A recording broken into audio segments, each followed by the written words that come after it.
Hello guys, ഇന്ന് രാവിലെ തന്നെ ഞാൻ വന്നത് ഒരു വിശേഷപ്പെട്ട ദിവസമാണ്. ഇന്ന് എൻ്റെ അച്ഛൻ്റെ ബർത്ത്ഡേ ആണ്. അതിനാണ് ഞാൻ ഇത്ര തിടുക്കപ്പെട്ട് ഒരുങ്ങുന്നത്. അതും 70ാമത്തെ ബർത്ത്ഡേ ആണ്.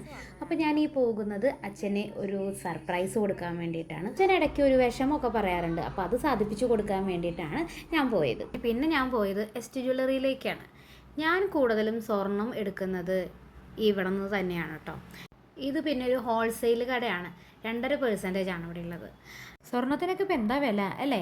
അപ്പോൾ നമുക്ക് എന്തായാലും സ്വർണം മേടിക്കാനുള്ള ക്യാഷ് ഇല്ലാത്തത് കൊണ്ട് എൻ്റെ ഒരു മോതിരവും ചേട്ടൻ്റെ കല്യാണത്തിന് കിട്ടിയിട്ടുള്ള ഒരു ഗോൾഡ് കോയിനാണ് ഞങ്ങൾ മാറ്റിയിട്ട് അച്ഛന് ഒരു കൈച്ചെയിൻ വാങ്ങിക്കാമെന്നാണ് വിചാരിച്ചിരിക്കുന്നത്. ഇത് ഡെയിലി യൂസിന് പറ്റിയതാണ് എന്നാണ് ആ ചേട്ടൻ പറഞ്ഞത്. അങ്ങനെ ആ ചേട്ടൻ എനിക്കത് പെട്ടിയിലൊക്കെ ആക്കി സെറ്റാക്കി തന്നു. പിന്നെ ഞാൻ പോയത് പാരഡൈസ് ജെൻസ് വെയറിലേക്കാണ്.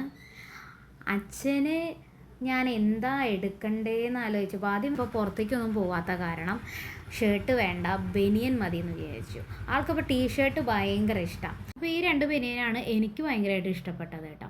അപ്പോഴാണ് അമ്മ വിളിച്ച് പറഞ്ഞിട്ടുണ്ടായിരുന്നു അച്ഛന് വിഷമാവില്ലേ, അപ്പോൾ അത് കാരണം ഒരു ടീഷർട്ട് എൻ്റെ വകയും എടുത്തോളാൻ പറഞ്ഞു. അങ്ങനെ 2 എണ്ണം ഞാൻ എടുത്തു കേട്ടോ അവിടെ നിന്ന്. അടുത്തതായി ഞങ്ങൾ പോയത് ഒരു കേക്ക് വാങ്ങിക്കാൻ വേണ്ടിയിട്ട്. അച്ഛൻ ഫ്രണ്ടിൽ ഇരിക്കുന്നുണ്ടെന്ന് വിചാരിച്ചത്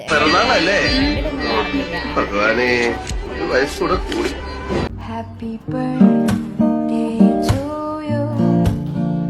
Happy birthday to. അത് കഴിഞ്ഞ് ചേട്ടനും ചേച്ചിയും അച്ഛനെ വിഷു ചെയ്താൽ വിളിച്ചിട്ടുണ്ടായിരുന്നു. അടുത്തതാണ് നമ്മൾ പറഞ്ഞ സർപ്രൈസ്. എന്തൊക്കെയാന്ന്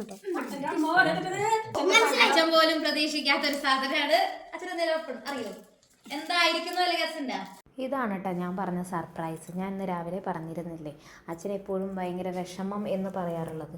ആ സംഭവമാണ് ഇത്. അത് കഴിഞ്ഞ് ഞാൻ ഡ്രസ്സ് കൊടുത്തു.